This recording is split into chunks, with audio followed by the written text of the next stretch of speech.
This photo of two friends seemed innocent until historians noticed a dark secret. Dr. Natalie Chen adjusted the settings on her digital scanner as she prepared to process another batch of daguerreotypes from the museum's recently acquired Montgomery collection. As the senior curator of photography at the National Museum of American History, she had handled thousands of historical images, but the next photograph in the queue made her pause. The 1853 image showed two teenage girls seated side by side on an ornate bench on a plantation veranda. On the left was a white girl of about 14, her blonde hair elaborately arranged in ringlets, wearing a formal Victorian-style dress with intricate lace detailing. To her right sat a black girl of approximately 15, also wearing a fine dress, less ornate but still remarkably elegant for an enslaved person, if that was indeed her status. What an unusual composition for that era, Natalie murmured, noting the seemingly casual proximity of the two girls. Most period photographs, showing white and black individuals together, depicted clear power relationships. Masters and servants never equals sharing the same bench. She carefully positioned the delicate image in the high-resolution scanner. The Montgomery collection had been celebrated for its unique depictions of antebellum Southern life, and this photograph had already been featured in several publications as a rare example of exceptional interracial friendship in pre-Civil War Louisiana. As the enhanced digital image appeared on her monitor, Natalie zoomed in to check the quality. She methodically examined different sections of the photograph, making notes about preservation concerns. When she reached the lower portion of the image, something caught her eye. A metallic object partially visible beneath the hem of the black girl's dress. Wait a minute. She adjusted the contrast and sharpness, bringing the detail into focus. What initially appeared to be perhaps an anklet or decorative shoe buckle revealed itself as something far more disturbing. An ornate metal shackle, disguised with decorative elements to resemble jewelry, but unmistakably a restraint attached to the girl's ankle. Natalie felt a chill run through her body. The supposedly heartwarming image of interracial friendship was suddenly transformed into something far more sinister, a documentation of captivity disguised as companionship. Dr. Whitaker needs to see this, she said, her voice barely audible in the empty lab. That evening, as she reviewed her notes, Natalie couldn't shake the haunted expression she now recognized in the black girl's eyes. What had seemed like proper Victorian stoicism now read as resigned suffering, hidden in plain sight for over 170 years. The museum's archives were housed in a temperature-controlled basement facility, a labyrinth of history organized in acid-free boxes and carefully labeled drawers. Natalie spent the morning searching for any documentation related to the Montgomery plantation photograph. Here, she whispered, carefully extracting a yellowed folder containing the original acquisition notes from 1972, when the museum first received the image from the Montgomery family descendants. The accompanying letter described it as Caroline Montgomery with her companion Harriet, 1853. Dr. James Whitaker, the museum's director of historical research, leaned over her shoulder, his interest piqued by Natalie's discovery. Companion? That's certainly a sanitized description. Look at this. Natalie pointed to a handwritten note attached to the original listing. The family claimed Harriet was a favored house servant who was treated almost as family. A common, self-justifying narrative, James remarked, his skepticism evident. So have you found anything about the ankle restraint? Nothing. It's not mentioned in any of the documentation. I don't think previous researchers even noticed it. They continued through financial records and plantation inventories that had accompanied the Montgomery collection. Among the sterile listings of human beings categorized as property, they found an entry from 1851. Purchased, girl, age 13, $800. Intended companion for Miss Caroline. Intended companion, James repeated slowly. That's quite specific. In a personal diary belonging to Elizabeth Montgomery, Caroline's mother, they found a more detailed reference. Acquired a suitable companion for Caroline today. The girl is well-mannered and speaks well. Caroline is delighted with her new friend. Though we've taken precautions to ensure she remains reliable, Thomas has crafted a special arrangement that is both secure and befitting her position. Natalie felt her stomach turn at the casual cruelty of the passage. A special arrangement. They're describing the decorative shackle as if it were a privilege. Further entries revealed more about this arrangement. Caroline and Harriet spent the afternoon reading together. Harriet's education is proving useful, though we must be careful not to let her forget her place. The gold filigree was a good choice, elegant enough for her to be seen with Caroline in public. This is worse than I thought, Natalie said quietly. She wasn't just enslaved. She was forced to perform friendship while being literally chained. A pet slave for a lonely plantation daughter. James nodded grimly. We need to look for other examples. If this was happening on the Montgomery plantation, it was likely occurring elsewhere. The National Archives in Washington, D.C. housed thousands of narratives from formerly enslaved people, collected during the Federal Writers' Project of the 1930s. Natalie had arranged for research access, hoping to find any mention of Harriet or similar companion arrangements on other plantations. After days of methodical searching through digitized records, she found something remarkable. An interview with an elderly woman named Harriet Johnson, recorded in 1937 in Chicago. The birth year and Louisiana origins matched the girl in the photograph. Listen to this, Natalie said to James, who had joined her research expedition. I was purchased special to be a friend to the daughter, Miss Caroline. They dressed me fine, taught me to read some, though it was against the law, but don't let that fool you about kindness. I wore a gold chain on my ankle for 4 years, only removed when I was safely locked in my room at night. James leaned forward, excitement building. That has to be her. The narrative continued. They called it my special bracelet, said it was a privilege to wear gold when other slaves wore iron. But a chain is a chain, no matter how pretty. Miss Caroline, she liked to pretend we were true friends. Maybe she even believed it, but friends don't own friends. Harriet described how she was required to speak properly, dress elegantly, and accompany Caroline everywhere, from meals to social events to lessons. She was displayed as evidence of the Montgomery family's enlightened treatment of their enslaved people, while the decorative shackle ensured she couldn't escape. The photographer came for Miss Caroline's 14th birthday, the narrative continued. They dressed me in one of my finest dresses, still plain next to hers, and posed us together. Miss Caroline was so proud of that picture, said it showed how special our friendship was. Never saw that the chain on my ankle told the true story. The account detailed Harriet's eventual escape during the chaos of the Civil War. She fled north, where she married, raised children, and ultimately shared her story with the Federal Writers Project interviewer decades later. She survived to tell her story, Natalie said softly, feeling a connection across time to the girl in the photograph. And now we can make sure it's heard. The final passage of Harriet's narrative struck Natalie powerfully. People today might look at the picture and see two girls being friends, not knowing one was property to the other. That's how slavery worked. Sometimes it dressed itself up pretty, but underneath was always chains. The discovery of Harriet's narrative energized Natalie's research. If one companion arrangement had been documented, others likely existed. She assembled a small research team, including Dr. Marcus Johnson, an expert on enslavement practices, and Emily Parker, a digital imaging specialist.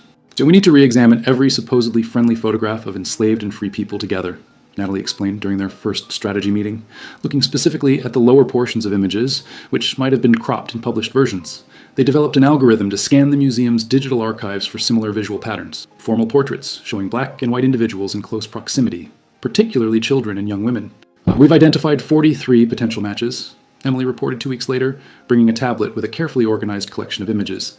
In 7 of them, we can clearly identify disguised restraints, decorative shackles, chains masked as jewelry, even what appears to be a gold ribbon tied around an ankle that's actually a thin metal band. Marcus nodded grimly as he examined the evidence. This fits with my research on what plantation owners called companionate enslavement, a particularly insidious practice where enslaved children were forced to serve not just as servants, but as emotional companions to white children. The psychological cruelty is staggering, Natalie observed, forcing someone to perform friendship while keeping them in bondage. Their findings extended beyond photography. Marcus uncovered plantation records from Georgia, Virginia, and the Carolinas that included specific references to companion acquisitions and appropriate restraint practices for house companions. A diary from a Virginia plantation mistress was particularly revealing. Purchased a bright young girl for Mary's companion. Had the silversmith craft an attractive chain that won't embarrass us when they appear together in society? The Blackmores were quite impressed with our arrangement and are seeking a companion for their own daughter. It was a status symbol, Marcus explained. Having an elegantly dressed, well-spoken enslaved companion for your daughter demonstrated both wealth and supposed benevolence, all while maintaining absolute control. The team discovered that these arrangements were particularly common for plantation daughters who were isolated on rural estates, with few social opportunities with other white children their age. The enslaved companions filled this void, but always with the underlying reality of ownership maintained through visible yet disguised restraints. These weren't exceptions or anomalies, Natalie concluded as they compiled their research. This was a recognized practice, hiding in plain sight in our historical records and photographs. The conference room fell silent as Natalie finished presenting her team's findings to the museum's exhibition committee. The projected image of Harriet and Caroline remained on the screen, the enhanced section clearly showing the disguised shackle. This completely changes how we should display and interpret this photograph, Natalie concluded, and potentially dozens of others in our collection. Richard Townsend, the museum's senior director, looked troubled. This is powerful research, Dr. Chen, but we need to consider the implications carefully. The Montgomery collection was donated with considerable funding for its preservation and exhibition. The Montgomery family descendants sit on our board. All the more reason to be truthful about what these images actually show, Natalie countered. This isn't just about one photograph. It's about correcting a fundamental misrepresentation of history. Dr. Eliza Washington, head of African American History Collections, leaned forward. I agree with Natalie. We have a responsibility to present these images accurately, especially given that we now have Harriet's own testimony. Anything less would perpetuate the erasure of her experience. The debate continued for hours. Some committee members expressed concerns about donor relationships and potential controversy. Others worried about reinterpreting long-established collection narratives. The marketing team fretted about public relations challenges. What would you propose, specifically? Richard finally asked Natalie. A special exhibition called Hidden in Plain Sight, she responded without hesitation. Centered on the Montgomery photograph, but including the others we've identified. We present the original interpretations, alongside what we now understand, the disguised restraints, the forced companionship, and most importantly, Harriet's own words describing her experience. Eliza nodded approvingly. We could include interactive elements where visitors discover the hidden details themselves, just as Natalie did. It would be powerful experiential learning about how history can be obscured. And we include modern parallels, added Marcus. How exploitation can hide behind benevolent facades. How we need to look more carefully at historical narratives that seem too comfortable. Richard sighed, visibly weighing institutional politics against scholarly integrity. The Montgomery family representatives will need to be informed before we proceed. Of course, Natalie agreed. But they should be presented with our findings as historical fact, not as a point of negotiation. The evidence is clear. And it's this. As the meeting adjourned, Natalie lingered, looking at the projected image of Harriet. We owe her this truth, she said quietly, though no one remained to hear her. The elegant conference room at the law offices of Hartwell and Reed featured mahogany paneling and portraits of stern-faced men in expensive suits. Natalie sat beside Director Townsend, facing 3 representatives of the Montgomery family and their attorney. This is preposterous, declared Eleanor Montgomery Williams, a silver-haired woman in her 70s. You're defaming my ancestors based on a shadow in an old photograph. Natalie calmly opened her tablet and displayed the enhanced image. It's not a shadow, Ms. Montgomery Williams. It's clearly a decorative restraint, and we have Harriet's own testimony describing it. Oh, some interview with an old woman who claimed to be this Harriet person? How can you possibly verify that? The details match precisely. The dates, names, location, even the specific description of the gold filigree restraint, Natalie explained. Additionally, we found your great-great-grandmother's diary entries describing the arrangement. Eleanor blanched slightly at this revelation. Richard attempted diplomacy. We understand this is difficult information to process. The museum isn't attempting to single out your family. We've discovered similar practices were relatively common. My ancestors were respected members of Louisiana society, Eleanor insisted. They treated their people well for the times. With respect, Marcus interjected, having joined the meeting as their historical expert. Forcing a young girl to pretend friendship while keeping her shackled isn't treating someone well by any era's standards. The Montgomery family's attorney cleared his throat. The donation agreement gives the family certain rights regarding how these materials are displayed. We could pursue an injunction. You could, Richard acknowledged, but that would merely delay the inevitable. Dr. Chen's research is academically sound and will be published regardless. The question is whether your family wishes to be part of an honest historical reckoning, or prefers to be seen as attempting to suppress the truth. But a younger Montgomery relative, who had been quiet until now, spoke up. Grandmother, perhaps we should consider a different approach. Times have changed since the collection was first donated. After tense negotiations, a compromise emerged. The Montgomery family wouldn't block the exhibition, but would be allowed to include a statement acknowledging that while their ancestors participated in a morally unacceptable system, they were also products of their time and place. As they left the meeting, Eleanor stopped Natalie. You think you're doing something noble, but you're just stirring up painful history better left buried. Natalie met her gaze steadily. Harriet couldn't tell her story while she was chained, but she lived to make sure it was recorded. Don't you think she deserves to be heard now? With the Montgomery family negotiations behind them, Natalie's team focused on expanding their research. The museum had approved the exhibition, scheduled to open in 6 months. Now they needed to build a comprehensive understanding of the companion-slave practice. Look at this, Emily called from her workstation. She had been analyzing a collection of letters between plantation families. There was an entire correspondence between the Montgomerys and the Whitfield family in Georgia about the companionship arrangement. They were essentially sharing tips. The letters revealed a network of elite families who had adopted similar practices.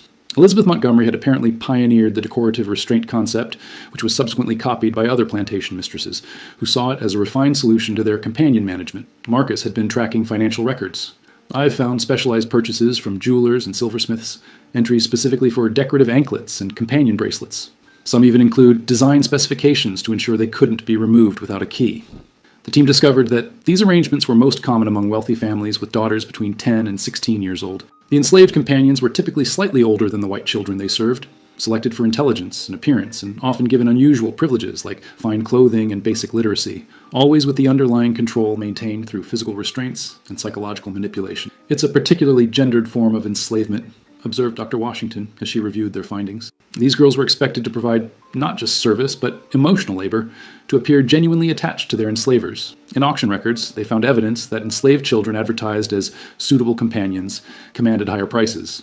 Some listings specifically mentioned well-mannered, refined features, or pleasing temperament, euphemisms for children who could convincingly perform the role of friend. Most disturbingly, they found photographs of plantation daughters with their companions featured in family albums, presented as evidence of the family's supposedly benevolent treatment of their enslaved people.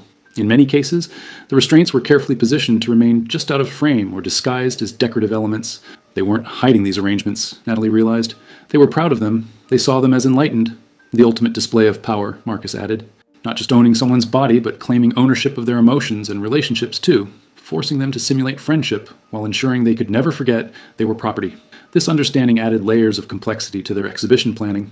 It wasn't just about exposing hidden restraints in photographs, but about revealing an entire system of emotional exploitation that had been obscured by sanitized historical narratives. The research team expanded their search beyond the museum's own collections, reaching out to other institutions and private archives across the country. Their inquiries generated both interest and resistance, as curators and collectors grappled with the implications for their own historical photographs. The Historical Society of Louisiana has identified 3 more images with similar characteristics, reported Emily during their weekly progress meeting. And they found an estate inventory that specifically lists companion restraints among the valuables. As word of their project spread through academic circles, Natalie began receiving emails from researchers who had noticed similar anomalies but hadn't understood their significance. A pattern was emerging across the South, concentrated among the wealthiest plantation families. Dr. Washington had been conducting oral history research, reviewing interviews with formerly enslaved people for mentions of companion arrangements. I found 11 accounts that describe similar situations, though not all mention the decorative restraints specifically. Some talk about being locked in at night, or about wearing specific tokens that mark them as belonging to the daughter of the house.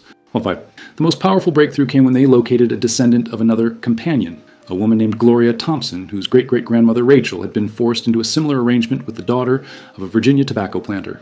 My grandmother passed down Rachel's story, Gloria explained during their recorded interview, how she had to dress up and play with little Miss Charlotte every day, but wasn't allowed to speak to the other enslaved children because she might pick up their common ways. She slept on a pallet in Miss Charlotte's room, chained to the bed frame every night.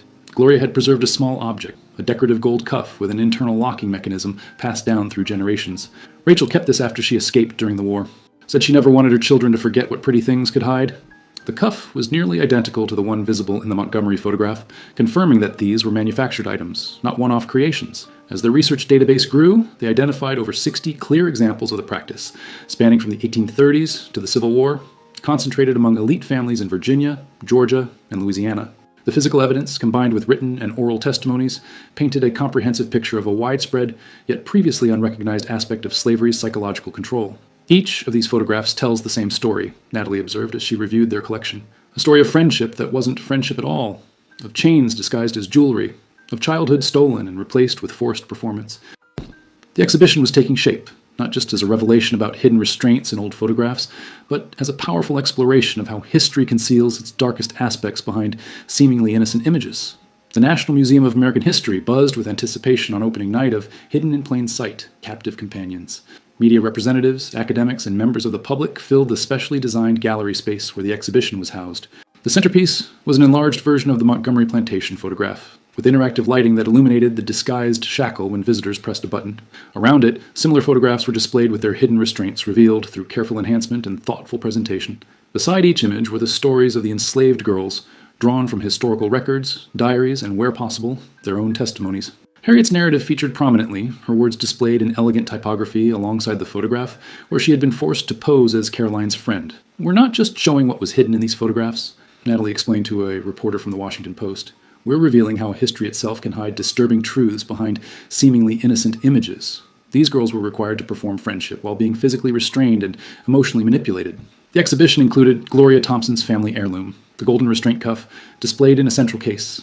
Visitors could examine its ornate exterior and the hidden locking mechanism that transformed jewelry into a tool of captivity.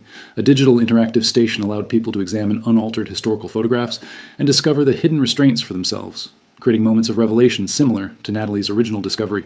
The exhibition also featured contemporary commentary on how historical narratives are constructed, challenged, and revised as new evidence emerges. Reactions were powerful and varied. Some visitors wept as they read the personal testimonies. Others engaged in intense discussions about historical memory and responsibility. A few descendants of plantation families expressed discomfort or defensiveness, while descendants of enslaved people thanked the museum for finally telling this hidden story. Eleanor Montgomery Williams attended with several younger family members. Though she maintained a stoic expression throughout, Natalie noticed one of the younger Montgomerys openly crying in front of Harriet's testimony. Most powerfully, descendants of identified companions had been invited as honored guests. Gloria Thompson stood proudly beside the case containing her ancestors' restraint, explaining its significance to visitors. "Rachel wanted us to remember," she told them. "Not to hold on to bitterness, but to recognize truth when others tried to disguise it." As the evening concluded, Director Townsend approached Natalie. The board chairman called it the most significant historical reframing the museum has undertaken in decades. He smiled slightly. "Worth all the controversy, wouldn't you say?" Natalie watched as a young black girl studied Harriet's photograph intently. "Absolutely worth it." 1 year after the exhibition opened, Natalie sat in her office reviewing its impact. Hidden in Plain Sight had traveled to 7 major museums across the country, sparking similar research projects and reevaluations of historical photography collections nationwide. The academic paper she had co-authored with Marcus and Dr. Washington had been published in the American Historical Review, generating both acclaim and productive debate. Over 40 additional companion photographs had been identified by other researchers using their methodology, creating a comprehensive understanding of what had once been an invisible practice. Most significantly, the project had inspired a broader movement to re-examine seemingly benign historical narratives and images for hidden evidence of oppression and resistance. Museums and universities were developing new protocols for analyzing historical photographs, looking beyond the obvious to find the stories concealed in details and margins. A knock at her door interrupted her thoughts. A young intern entered, carrying a small package. "This was delivered for you, Dr. Chen, from someone named Eliza Montgomery." Natalie recognized the name, one of Eleanor's granddaughters who had been visibly moved at the exhibition opening. Inside the package was a leather-bound volume and a note. "Dr. Chen found this in grandmother Eleanor's effects after her passing last month. It's Caroline Montgomery's personal diary from 1853 or 1855. I believe it belongs in your research collection, not hidden in our family attic." Eliza. With careful hands, Natalie opened the fragile diary. Caroline's girlish handwriting filled the pages, documenting her days with Harriet. The entries revealed a complex relationship, moments of genuine affection alongside disturbing expressions of ownership and control. Caroline had been both companion and captor, her perspective shaped by the society that taught her to see ownership of another human as natural. One entry stood out. "Harriet looked sad today. I told her she's lucky to be my friend instead of working in the fields like the others. She said nothing, but I saw her touching her ankle chain when she thought I wasn't looking. Sometimes I wish she didn't have to wear it, but Mother says it's necessary. I gave her a ribbon to tie around it to make it prettier." Natalie closed the diary, feeling the weight of its significance. The final piece of the story, Caroline's perspective, added yet another dimension to their understanding. Not a simple tale of villains and victims, but a complex human tragedy in which even the privileged were shaped by a fundamentally cruel system. She would add the diary to their growing archive of companion documentation, ensuring that both Harriet's and Caroline's perspectives were preserved. This was the true power of their work, not just exposing hidden chains, but revealing the full humanity of all involved, trapped in different ways by history's terrible bindings. As she placed the diary carefully in an archival box, Natalie thought about the photograph that had started everything, a seemingly innocent image that, once truly seen, could never be viewed the same way again, just like history itself.